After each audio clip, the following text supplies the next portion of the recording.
Hello everyone, welcome to the class guys. This is मैं Abhishek Sahu. Guys आज की इस वीडियो में हम इलेक्ट्रोमैग्नेटिक वेव चैप्टर 8 को 15 टू 20 मिनट में खत्म करने वाले हैं और सारे मोस्ट इंपॉर्टेंट पॉइंट्स अभी इस वीडियो में हम खत्म कर देंगे। और हाँ, 100% एक क्वेश्चन आपको इस वीडियो से मिल रहा है, ध्यान रखिए। देखो, सबसे पहले इलेक्ट्रोमैग्नेटिक वेव की प्रॉपर्टीज में पढ़ेंगे, तो आपको ये बस इतनी बात याद रख लेना है प्रॉपर्टी में से कि इलेक्ट्रोमैग्नेटिक वेव की जो स्पीड है ये वैक्यूम में इस फॉर्मूले से कैलकुलेट करते हैं और मीडियम के अंदर इस फॉर्मूले से कैलकुलेट करते हैं। ध्यान रखिए, इलेक्ट्रोमैग्नेटिक वेव की स्पीड, चाहे वो कोई सी वेव हो, गामा रे, एक्स रे, है ना, तो उन सब की जो स्पीड है वैक्यूम में सेम रहती है। फ्रीक्वेंसी वेवलेंथ अलग हो सकती है, ठीक है। अच्छा, इसके अलावा मैं बात करूंगा इलेक्ट्रोमैग्नेटिक वेव ट्रांसवर्स नेचर की होती है। इसका मतलब ये होता है कि इलेक्ट्रोमैग्नेटिक वेव में इलेक्ट्रिक फील्ड, मैग्नेटिक फील्ड और वेलोसिटी ऑफ इलेक्ट्रोमैग्नेटिक वेव, ये तीनों म्यूचुअली परपेंडिकुलर होती हैं। इलेक्ट्रोमैग्नेटिक वेव के अंदर इलेक्ट्रिक फील्ड और मैग्नेटिक फील्ड सेम फेज में होती है, यानी कि उनके बीच का फेज डिफरेंस जीरो होता है, ठीक है। इलेक्ट्रिक फील्ड और मैग्नेटिक फील्ड का जो रिलेशन है that is E is equal to B C, electromagnetic wave के लिए याद रखिए, ठीक है।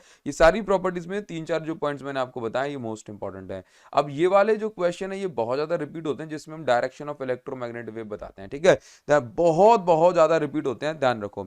सबसे पहले आपको बस इतना याद रखना है, ये पूरी टेबल याद रखो, ये हमें क्लास 11 से हमें पता होना चाहिए कि अगर आई क्रॉस जे करते हैं तो आता है के, और अगर के जे क्रॉस आई करेंगे, जे क्रॉस आई करेंगे, जे क्रॉस आई तो आएगा माइनस का के, ठीक है। ध्यान रखो, इस टाइप से हमने पढ़ा है। चलो, ये पूरी टेबल है, याद रखिएगा इसको, ठीक। अच्छा, इलेक्ट्रोमैग्नेटिक वेव की डायरेक्शन कैसे पता पड़ती है? Electric field and magnetic field का क्रॉस प्रोडक्ट करके, ठीक है ना। ये फॉर्मूला हमेशा काम रखने वाला है, ठीक। चलो, अब ध्यान से देखिए जरा। तो सबसे पहले आपको यहाँ पर ये बताया, आपसे कहेगा कि भाई आपको ना क्या करना है, आपको इलेक्ट्रोमैग्नेटिक वेव की जो स्पीड है वो आई कैप में है, यानी कि एक्स एक्सिस में है, एक्स एक्सिस में है, ठीक है।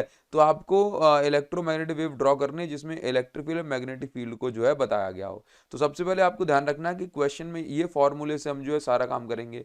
तो क्वेश्चन में ये बोला है कि आई कैप में इलेक्ट्रोमैग्नेटिक वेव ट्रैवल कर रही है, वेलोसिटी आई कैप में। तो आपको ऐसा करना है कि भाई किसका किससे इंटू करेंगे तो आई कैप आएगा।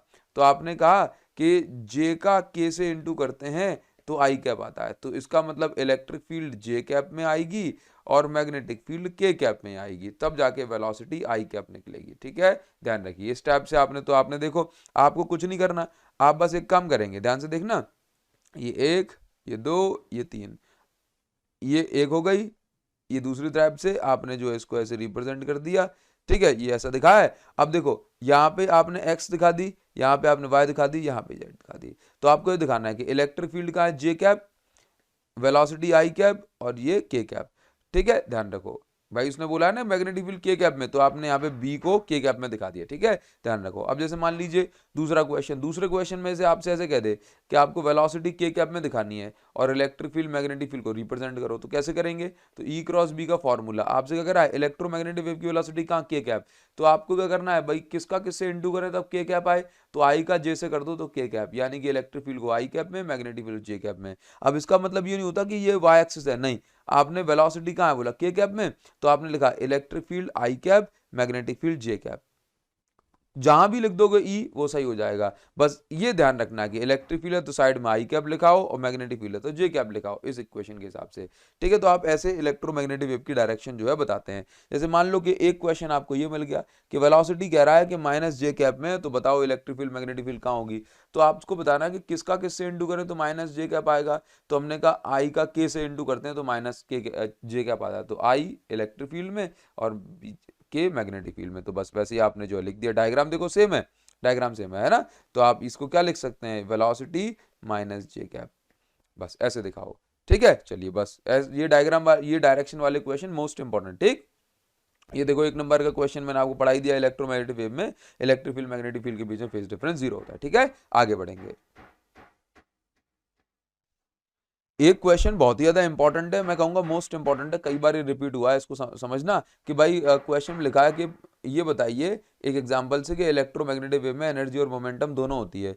तो आपको बस इतना बोल देना है कि लेट से कोई चार्ज पार्टिकल रखा हुआ है, इस पे इलेक्ट्रोमैग्नेटिक वेव आती है, तो ये चार्ज पार्टिकल जो है मोशन में आ जाता है। इसका मतलब ये है कि ये जो इलेक्ट्रोमैग्नेटिक वेव है ये एनर्जी लेके आई थी, मोमेंटम लेके आई थी, वही ट्रांसफर आगे हो गया है, ठीक है। तो ये लिखा हुआ है प्रॉपर लैंग्वेज के फॉर्म में, आप इसको ऐसे लिख लेना, ठीक। आगे बढ़ेंगे। स्क्रीन पर आपको ऐसे क्वेश्चन मिल रहा है, ये क्वेश्चन बहुत ज्यादा पूछे जाते हैं कि भाई किस, देखो पहले मैं आपको ये बता रहा हूँ कि आप पढ़ लो कि क्वेश्चन भाई ऐसे पूछे जाते हैं, ठीक है, कि आपको ऐसे वेवलेंथ दे देगा, तो आपसे कहेगा कि बताओ ये कौन सी वेव है, उसकी एक एप्लीकेशन लिखो, ठीक है, आपसे कह देगा कि भाई ये देखो ये रडार सिस्टम में कौन सी वेव यूज होती है, ये पहचान लो, ठीक है। इसके अलावा आप देखो फ्रीक्वेंसी दे देगा, फिर कह देगा कि ये पहचान लो, फ्रीक्वेंसी दे देगा, कहेगा कि ये वेव पहचानो। मैं आपको सब याद करवा दे रहा हूँ, बट मैं पहले दिखा रहा हूँ कि भाई देखो ऐसे क्वेश्चन आते हैं, देखना ये वेवलेंथ आपको दे देगा, वेवलेंथ दे देगा, कहेगा कि पहचानो कौन सी वेव है और उसका एक यूज लिखो, ठीक है। अब मैं आपको वही बताने वाला हूँ, देखो जरा, आपसे कह देगा कि ये वेवलेंथ है 1 सेंटीमीटर, पहचानो कौन सी वेव है और उसके यूज लिखो, ठीक है। तो ऐसे क्वेश्चंस के लिए मैं अब आपको पढ़ाने वाला हूँ, ठीक है। तो इलेक्ट्रोमैग्नेटिक वेव जो है 7 टाइप की होती हैं, हाँ, और इनका ऑर्डर आपको प्रॉपर याद रखना है, gamma ray, X ray, ultraviolet रे, विजिबल रे, इंफ्रारेड, माइक्रोवेव और रेडियो वेव, ठीक है। जो गामा रे है इसकी फ्रीक्वेंसी हाईएस्ट होती है, हाँ, हाईएस्ट फ्रीक्वेंसी मतलब हाईएस्ट एनर्जी, और हाईएस्ट एनर्जी मतलब ये कहीं से इजीली पेनिट्रेट करके जा सकती है, ठीक है। तो गामा रे की फ्रीक्वेंसी सबसे ज्यादा होती है, और नीचे की ओर हम आते हैं तो फ्रीक्वेंसी घटने लग जाती है, ठीक है। और आप लोग समझते हैं कि देखो इसकी फ्रीक्वेंसी सबसे ज्यादा तो इसकी वेवलेंथ सबसे कम होती है ना। रेडियो वेव की फ्रीक्वेंसी सबसे कम हो गई तो रेडियो वेव की वेवलेंथ सबसे ज्यादा होती है। तो इसका मतलब अगर मैं गामा से रेडियो वेव की ओर आऊंगा तो फ्रीक्वेंसी घटती है, ठीक है। और वहीं अगर वेवलेंथ की बात करूं तो गामा की वेवलेंथ सबसे छोटी होती है, तो नीचे की ओर आने पे वेवलेंथ सबसे बड़ी हो जाती है, ठीक है। तो रेडियो वेव की वेवलेंथ सबसे बड़ी और फ्रीक्वेंसी सबसे छोटी, ये पूरा प्रॉपर आपको याद रखना है, ठीक है। अच्छा, इसके बाद अब हम बात करेंगे सबके यूजेस एंड सबकी प्रॉपर्टीज की, ठीक है। नाउ तो गामा रे आपको पता है क्या होती है, इलेक्ट्रोमैग्नेटिक वेव है जिसकी फ्रीक्वेंसी सबसे ज्यादा होती है, ठीक है। Production nuclear decay, nuclear decay जब भी कोई न्यूक्लियस टूट के जो है इसमें से न्यूक्लियर डिके होती है ना, इसमें से कुछ इलेक्ट्रॉन या फिर अल्फा पार्टिकल बीटा पार्टिकल बाहर निकलते हैं ना, तो उस समय जो रे निकलती है उसको हम गामा रे बोलते हैं, ठीक है। इसकी एप्लीकेशन पढ़ लो भाई, कैंसर ट्रीटमेंट में कैंसरस सेल को किल करने काम आती है, क्योंकि ये बहुत ज्यादा एनर्जेटिक वाली रे होती है। एयरक्राफ्ट इंजन में डिटेक्ट पता करने के लिए इनका यूज होता है, न्यूक्लियर स्ट्रक्चर को स्टडी करने के लिए इनका यूज होता है, ठीक है। नाउ अब गामा रे की फ्रीक्वेंसी जो है सबसे ज्यादा होती है, इसलिए ये आसानी से किसी भी गैस में से इलेक्ट्रॉन को बाहर निकाल सकती है, मतलब ये आयनाइज कर सकती है, क्या कर सकती है, gamma ray, X ray, ultraviolet रे तीनों जो है गैस को आयनाइज कर सकती है, ध्यान रखिए, ठीक है। अच्छा ठीक, गामा रे की आयनाइजिंग पावर हाईएस्ट होती है, ठीक। अच्छा, इसके बाद मैं बात करूंगा एक्सरे की। तो एक्सरे का प्रोडक्शन होता है जब आप किसी फास्ट मूविंग इलेक्ट्रॉन को हैवी मेटल पे इंसिडेंट कराते हैं, तब एक्सरे बनती है, ठीक है। एनसीईआरटी में आपको ये भी मिल जाता है कि भाई इलेक्ट्रॉन के ट्रांजिशन से जो है एक्सरे निकलती है, वो भी करेक्ट है, ठीक है। एक्सरे का यूज हम कहाँ करते हैं, फ्रैक्चर पता करने के लिए इसका यूज करते हैं, मेटल डिटेक्टर में भी एक्सरे का यूज करते हैं, और क्रैक वगैरह पता करने के लिए मशीन के पार्ट में वहां भी एक्सरे का यूज करते हैं। Gamma ray, x ray, UV ray, ये तीनों रे के पास अच्छी खासी एनर्जी है, तो ये इलेक्ट्रॉन को निकाल सकते हैं गैस में से, तो इसका मतलब गैस को आयनाइज कर सकते हैं, ठीक है ना। आगे बढ़ेंगे, ठीक है। अच्छा, अब देखो क्वेश्चन अभी प्रैक्टिस करवाता हूं। अल्ट्रावायलेट रे का मेन प्रोडक्शन सोर्स होता है सन, यूवी रे और बल्ब, ठीक है। इस तरीके से अल्ट्रावायलेट रे भी गैस को आयनाइज कर सकती है। अल्ट्रावायलेट रे की एनर्जी अच्छी खासी है, तो ये मेटल में से इलेक्ट्रॉन निकाल सकती है, मतलब ये फोटो इलेक्ट्रिक इफेक्ट को शो कर सकती है। अच्छा, इसके बाद जो साधारण नॉर्मल ग्लास होता है ये यूवी रे को एब्जॉर्ब कर लेता है, उनको आगे नहीं बढ़ने देता। यूवी रे बस क्वार्ट्ज से जो है पास हो सकती है, ठीक है। यूवी रे की एनर्जी ज्यादा है तो ये जर्म्स को किल कर सकती है, तो फिर फूड भी प्रिजर्व रह सकता है। जर्म्स मर गए तो भाई सैनिटाइजेशन के लिए काम आते हैं, जैसे कि डेंटिस्ट जो जिन टूल्स को यूज करता है उनके जर्म्स किल करने के लिए इनका काम आता है। आंखों की लेजिक सर्जरी में ये कॉर्निया का शेप चेंज कर सकती है, इतनी ज्यादा एनर्जेटिक होती है, ठीक है। फिंगरप्रिंट सेंसर वगैरह में भी यूवी रे का, इंफ्रारेड रे का भी यूज होता है फिंगरप्रिंट सेंसर में, ठीक है।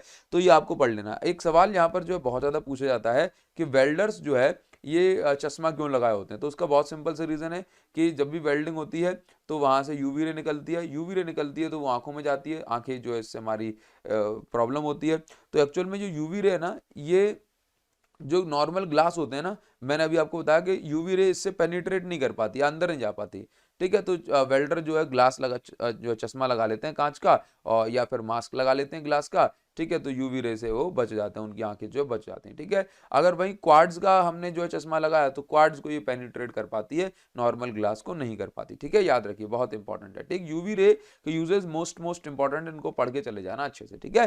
नाउ तीसरे जो चौथे नंबर पे आती है विजिबल रे। विजिबल रे हमारे को देखने में हेल्प करती है, ठीक है, याद रखिएगा। तो विजिबल रे तो हम सारे लोग जानते हैं। इसके बाद इंफ्रारेड रे, hot bodies, hot molecule atom के वाइब्रेशन से इंफ्रारेड रे को हम जो है प्रोड्यूस कर सकते हैं, ठीक है। इंफ्रारेड रे को हम हीट वेव या थर्मल वेव भी कहते हैं, ठीक है। अच्छा, इंफ्रारेड रे का यूज थर्मल इमेजिंग के लिए किया जाता है, जैसे कि मान के चलो सैटेलाइट से इमेज लेना है कि कहाँ पे कौन सी चीज, कहाँ पे अर्थ का टेम्परेचर ज़्यादा है कम है, ठीक है। इस तरीके से हम इसका यूज़ कर सकते हैं। टीवी के रिमोट में जो एलईडी लगी होती है वो उसमें से भी इंफ्रारेड रे निकल रही होती है, ठीक है। इंफ्रारेड रे का यूज़ हम जो है फॉग में सिग्नल देने के लिए करते हैं, ठीक है, क्योंकि ये स्कैटर नहीं होती, ठीक, ध्यान रखिएगा। ये क्या नहीं होती स्कैटर, ये लॉन्ग डिस्टेंस तक बिना स्कैटर हुए बिना बिखरे जो है ट्रैवल करती रहती है, ठीक है। इंफ्रारेड रे का यूज़ है। इंफ्रारेड रे को हम हीट वेव कहते हैं, तो इनका यूज़ जो है अर्थ के टेम्परेचर को मेंटेन करने का भी इनका काम होता है, ठीक है। ये ग्रीन हाउस इफेक्ट में भी इसका जो यूज है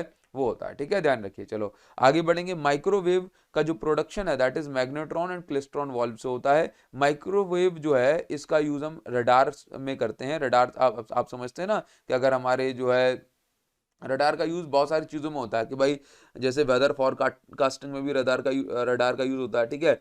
और कोई भी दुश्मन का एयरक्राफ्ट हमारे जो है बॉर्डर में घुसा है उसको भी पकड़ने के लिए रडार का यूज होता है, ठीक। तो रडार का यूज जो होता है, अब आप समझो एक्चुअल में माइक्रोवेव की जो वेवलेंथ है वो कंपैरेटिवली शॉर्टर होती है रेडियो वेव कंपैरिजन में, तो ये मुड़ती नहीं है, ठीक है। तो सीधी जाती है और सीधी लौट के आ जाती है, तो यहाँ से पता पड़ जाता है भाई कोई हमारी बॉर्डर में घुसा है। तो रडार का यूज माइक्रोवेव से होता है, ठीक है ना। अब इसके बाद हीटिंग, फूड को हीट करने में भी माइक्रोवेव का यूज होता है, ठीक है। माइक्रोवेव क्या करती है, माइक्रोवेव ओवन जो होता है ये क्या करती है, जो फूड में के अंदर जो वाटर मॉलिक्यूल होता है ना उसको टारगेट करती हैं और वाटर मॉलिक्यूल को वाइब्रेशन कराता है, ठीक है। तो वाटर मॉलिक्यूल के वाइब्रेशन से जो फ्रिक्शन होता है उससे हीट डेवलप हो जाती है और उसी हीट से खाना गर्म हो जाता है। तो माइक्रोवेव क्या करती है, वाटर मॉलिक्यूल को टारगेट करती है, उसको वाइब्रेट कराती है, वहां से हीट अप जो है फूड आसानी से हो जाता है, ठीक है, ध्यान रखो। अच्छा, इसके बाद हम बात करेंगे भाई रेडियो वेव की। तो रेडियो वेव का यूज, रेडियो वेव जो एलसी ऑसिलेशन सर्किट से रेडियो वेव का जो है प्रोडक्शन होता है। रेडियो वेव का जो यूज हम एफएम रेडियो टीवी मोबाइल इनके लिए करते हैं। रेडियो वेव आसानी से किसी बड़ी बिल्डिंग वगैरह टकरा के जो है मुड़ जाती है, मुड़ने को हम डिफ्रैक्शन कहते हैं, ठीक है। याद रखिएगा। चलो इसके बाद ना यहाँ पर डिटेक्शन याद रखना कि भाई कौन सी चीज को, कौन सी वेव को किससे डिटेक्ट किया जा रहा है, ठीक है। जैसे कि रेडियो वेव जो होती है उसको हम रिसीवर एरियल्स यानी कि एंटीना से जो है इनको डिटेक्ट कर लेते हैं। माइक्रोवेव के लिए पॉइंट कांटेक्ट डायोड का इस्तेमाल होता है। इंफ्रारेड रे के लिए थर्मोपाइल, बैलोमीटर, इंफ्रारेड फोटोग्राफिक फिल्म इनका इस्तेमाल होता है। लाइट तो हमारी आंखें जो है उसको सेंस कर लेती हैं। यूवी रे के लिए फोटो सेल्स या फोटोग्राफिक फिल्म का इस्तेमाल होता है। एक्स रे के लिए भी फोटोग्राफिक फिल्म आयनाइजेशन चैम्बर का इस्तेमाल कर सकते हैं। गामा रे के लिए भी हम सेम कर सकते हैं, ठीक है। इनको याद रखना। अब वेवलेंथ देखो मैं आपको याद करवा देता हूं, इसमें आपका काम जो आसानी से हो जाएगा। वेवलेंथ बहुत ज्यादा, वेवलेंथ एंड फ्रीक्वेंसी भाई मोस्ट इंपॉर्टेंट है, ये आपको जो है पढ़नी ही पढ़नी है। मोस्ट आपको क्वेश्चन कैसे आएगा, आपसे कह देगा कि भाई इतनी वेवलेंथ बताओ किस वेव की है और इसकी जो है एक यूज लिखिए। तो देखो सबसे पहले आपको याद रखना, ये पूरा चार्ट आपको रटना ही पड़ेगा बिल्कुल। माइनस देखना, इसमें देखो गामा रे की फ्रीक्वेंसी, ये क्या है, ये है फ्रीक्वेंसी। इस साइड क्या लिखा हुआ है, इस साइड लिखिए फ्रीक्वेंसी, ठीक है, और इस साइड लिखिए वेवलेंथ। बिल्कुल आप इसका स्क्रीनशॉट ले लो, ठीक है, वेवलेंथ, ठीक। ये फ्रीक्वेंसी, ये वेवलेंथ, फ्रीक्वेंसी वेवलेंथ, और फ्रीक्वेंसी किस में होती है, हर्ट्ज में होती है, ठीक है ना। तो गामा रे 22 से 18, 20 से 16, 16 से 14, 14 से 14, 14 से 11, 11 से 9, 9 से 5, ठीक है। बिल्कुल बहुत इजी है, आप इसको आराम से कर सकते हैं, ठीक। क्या करना है, 22 से 18 4 का गैप, 20 से 16 4 का गैप, 16 से 14 2 का गैप, 0 गैप, 3 2 4, ठीक है, याद रखो। 22 से 18, 20 से 16, 16 से 20, 14 से 14, 14 से 11, 11 से 9, 9 से 5। सर ये क्या है, सर ये है 10 टू द पावर 22 से 10 टू द पावर 18 हर्ट्ज, ठीक है। 10 टू द पावर 20 से 10 टू द पावर 16 हर्ट्ज, ठीक है। 10 टू द पावर 16 से 10 टू द पावर 14 हर्ट्ज, ठीक है। तो ये पावर को मैंने यहाँ पे लिखा हो, बिल्कुल रट के चले जाना, याद कर लेना, ठीक है। जो अभी ऐसे बताया वैसे याद कर लेना, ठीक है। गामा रे की वेवलेंथ चाहे कुछ भी करो रट के जाना है, बिल्कुल जाओ, ठीक है। गामा रे की वेवलेंथ -13 -14 मीटर के आसपास होगी। एक्स रे की भी -10 -11 -12, यूवी रे की भी ऐसे ही, विजिबल रे की याद कर लो, इंफ्रारेड की, माइक्रोवेव की, रेडियो, बिल्कुल रट के चले जाओ भाई, इसके बिना काम नहीं होगा। यहाँ से 100% आपको एक क्वेश्चन मिलने वाला है पेपर में, ठीक है। आगे बढ़ेंगे।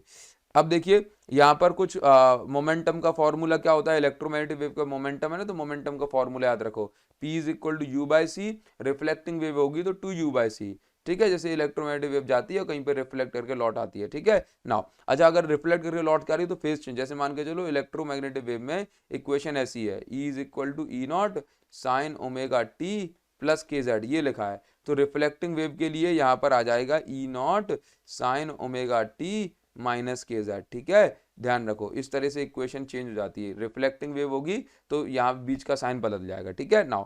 अच्छा, प्रेशर का ये फॉर्मूला होता है intensity upon speed of light, intensity of wave का ये फॉर्मूला है, ठीक है, इनको आप बिल्कुल याद रखें ना, इनको आपको अच्छे से पढ़ के जाना, ठीक है। जैसे आपसे कह रहा है कि भाई name the physical quantity which remain same for microwave, radio wave and vacuum, तो भाई स्पीड सबके लिए सेम होती है, ठीक है। इलेक्ट्रोमैग्नेटिक वेव कैसे प्रोड्यूस होती है, तो बोला चार्ज के ऑसिलेशन से इलेक्ट्रोमैग्नेटिक वेव प्रोड्यूस होती है। आपसे कह रहा है कि what frequency of electromagnetic is produced by oscillating charge, कोई भी ऑसिलेटिंग चार्ज है तो किस फ्रीक्वेंसी की इलेक्ट्रोमैग्नेटिक वेव बनाएगा, तो बोला जिस फ्रीक्वेंसी से वो ऑसिलेट करेगा उसी फ्रीक्वेंसी की जो इलेक्ट्रोमैग्नेटिक वेव होगी वो बनेगी, ठीक है। अब ये डिस्प्लेसमेंट करंट भी पूछ लिया जाता है, तो डिस्प्लेसमेंट करंट में ध्यान रखो कि इलेक्ट्रिक फील्ड के वेरिएशन से जो करंट बनता है उसको हम डिस्प्लेसमेंट करंट कहते हैं, ठीक है। इलेक्ट्रिक फील्ड के वेरिएशन से जो करंट बनता है उसको हम डिस्प्लेसमेंट करंट कहते हैं। डिस्प्लेसमेंट करंट का फॉर्मूला होता है epsilon not D pi by dt, ठीक है। अच्छा, एक चीज और याद रखो कि जैसे मान लीजिए कि जैसे पूछेगा, क्वेश्चन पूछा जा सकता है कि जो कैपेसिटर की प्लेट्स हैं क्या वहां पे एम्पियर सर्किटल लॉ या किरचॉफ लॉ फॉलो होता है, हाँ बोलो बिल्कुल होता है, ठीक है ना, ध्यान रखिए। अच्छा, तो यहाँ पर हमने क्या देखा कि जो टोटल करंट होता है कंडक्शन करंट और डिस्प्लेसमेंट करंट का सम होता है, ठीक है। और डिस्प्लेसमेंट करंट की वैल्यू हमने जो है ये निकाल दी फॉर्मूला, तो यहाँ पर जो नया फॉर्मूला बन गया भाई एम्पियर सर्किटल लॉ क्या होता था, B vector is equal to V vector और D L is equal to mu naught into I E, ये होता था ना। अब म्यू नॉट तो हमने कॉमन ले लिया, अब आई करंट एनक्लोज, तो करंट दो टाइप का, एक conduction current plus displacement current, तो ये एम्पियर सर्किटल लॉ का मॉडिफाइड फॉर्म हो गया, ये एक नंबर में लिखने को दिया जा सकता है, ठीक है। अच्छा, तो अब आपको यहां पर ध्यान रखना है कि आपसे एक क्वेश्चन पूछा जाएगा कि भाई साहब सबसे पहले तो डिस्प्लेसमेंट करंट को डिफाइन करो, कंडक्शन करंट को तो डेफिनेशन लिखी है, जो वायर्स में जो करंट फ्लो हो रहा है वो कंडक्शन करंट है, और कैपेसिटर की प्लेट के बीच में जो करंट बन रहा है इलेक्ट्रिक फील्ड वेरिएशन से वो आपका डिस्प्लेसमेंट करंट है, ठीक है, याद रखो, ठीक। यहाँ पर किरचॉफ लॉ एप्लीकेबल है, ध्यान रखिए कैसे, जितना करंट यहाँ से आता है लेट्स से 5 एम्पियर, उतना ही करंट यहाँ पे भी मिलता है 5 एम्पियर, ठीक है। तो इसका मतलब है जंक्शन पे जितना करंट आ रहा है उतना ही जा रहा है, तो किरचॉफ लॉ जो है यहाँ पर एप्लीकेबल है, ठीक है ना। अब इसके बाद ना एक क्वेश्चन जो है काफी पूछ लेता है, सिर्फ इतनी सी बात, show that displacement current is same as charging current to the capacitor, ठीक है। तो डिस्प्लेसमेंट करंट यानी कि प्लेट के बीच में जो करंट बन रहा है, ठीक है, ये कंडक्शन करंट के बराबर है, ये आपको प्रूव करना है, ठीक, तो कर देंगे। तो आपको इसको नहीं देखना, आप तो इसको देखो, ये आप पूछ लिया था, ठीक है। तो डिस्प्लेसमेंट करंट का formula epsilon not D pi by dt। अब देखो मैग्नेटिक फ्लक्स मतलब इलेक्ट्रिक फ्लक्स को हम लिख सकते हैं E इंटू ए, ठीक है। इलेक्ट्रिक फील्ड प्लेट के बीच में जो इलेक्ट्रिक फील्ड होती है ये होती है सिग्मा बाय एप्सिलॉन नॉट, और सिग्मा को हम लिखते हैं Q बाय ए, तो ये हो गया Q बाय एप्सिलॉन नॉट, ठीक है। तो ये बन गई प्लेट के बीच में electric field Q by this into this, ठीक है नाउ। अब इसके बाद ए से ए कट गया, ठीक है, एप्सिलॉन नॉट बाहर निकल के एप्सिलॉन नॉट एप्सिलॉन कट जाएगा, तो ये क्या बचा D Q by D T, और D Q by D T होता है कंडक्शन करंट या सिंपल करंट, तो ये प्रूव हो गया, ठीक है। तो इसको आप आराम से पढ़ के चले जाओ, ठीक। अब जैसे इस टाइप के क्वेश्चन कॉन्सेप्चुअल क्वेश्चन आ जाएंगे, इनको पढ़ लेना एक बार, ठीक है। आप क्या करोगे, आप जाओगे टेलीग्राम चैनल पे, टेलीग्राम चैनल जिसकी लिंक मैं आपको इस वीडियो को डिस्क्रिप्शन में दे रहा हूँ, ठीक है, अभिषेक साहू सर फिजिक्स, ये टेलीग्राम चैनल का नाम है। इसके अंदर आप फाइल सेक्शन में जाना, और फाइल में जाना सर्च कर लेना electromagnetic wave, electromagnetic wave search कर लेना, तो यहाँ पर आपको जो है पीडीएफ मिल जाएगी, और उस पीडीएफ को पढ़ के चले जाएं, उसके अंदर सारे क्वेश्चन प्रैक्टिस करने के लिए मिल जाएंगे, आपका काम हो जाएगा, ठीक है। चलो आगे बढ़ जाते हैं, और आज के लिए इतना रखते हैं, ठीक है। तो आप मुझे कमेंट सेक्शन में बताइएगा कि भाई कौन कौन से बच्चे इस वीडियो को एग्जाम वाले दिन ही देख रहे हैं, ठीक है। मैं वेट कर रहा हूं भाई, सारे बैक बेंचर्स इकट्ठे हो जाएं, जल्दी से प्रेजेंट लगा दें अपनी कमेंट सेक्शन में, ठीक है गाइस।